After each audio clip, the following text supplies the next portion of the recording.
Today we begin a special in-depth report looking at the Ohio University Airport. Officials at OU Airport say there is the likelihood of more traffic flowing in and out of the terminal. Sarah Goldenberg spent some time at the airport and joins us live with this bird's eye view of the expansion plans. That's right, Christine. Local travelers may have a closer alternative when it comes to flying. That means a shorter drive to the airport and less hassle for passengers. This is what you see at the Ohio University's Gordon K. Bush Airport right now. Mostly small single-engine aircraft, private and university-owned. But that could change in the future.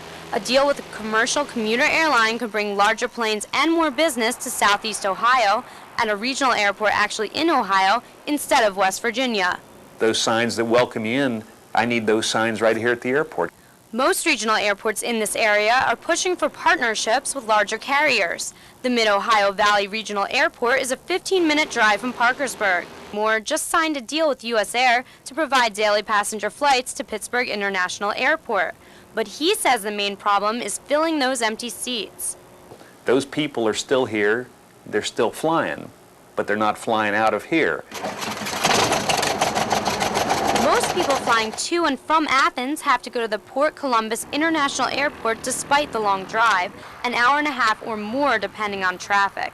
But the Department of Aviation at OU wants the airport in Albany to become a more convenient alternative. So it has begun a two-part study to see whether it can make this idea a reality. We probably don't have enough demand to really attract the type of a carrier that we consider to be a scheduled carrier. And while a big-name airline like United won't be landing here anytime soon, Carly says he is talking with some smaller carriers, but he could not give out any names at this time. I'd say we're probably looking at about a 2-year time frame. But some people haven't heard of these plans and don't think an airport expansion is necessary. I don't really foresee much local use out of that airline. Just today. But Carly disagrees and has mapped out future renovations for the Ohio University Airport. And he says the airport is in great shape to accommodate these plans. Ohio University Airport's really one of the best equipped general aviation airports in the region. But the OU airport still needs some improvements before larger planes can land here. Unlike the small university plane behind me, a commercial airplane would need more room.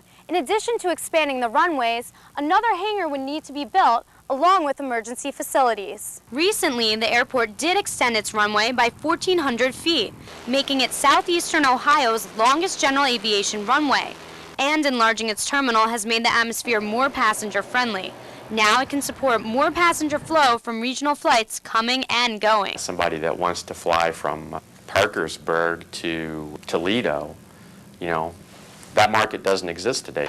And moving these flights to smaller airports like the one here at OU can provide big airline service in a small town location. But it wouldn't be anything major, and that would keep things pretty normal around here. Keeping passengers far away from unnecessary hassles of larger airports and saving precious time. City Council member Amy Flowers is here to talk more about this issue and its chances of actually happening. Amy, thank you for being with us today. Thank you. Do you think that the OU airport will ever get a small commercial airline? And if so, would you ever use it? I think that, yes, Sarah, if OU does have the support from both the university and from the community, that I think that maybe they would be able to get an airport. As far as using it, I think that that would probably depend on the rates.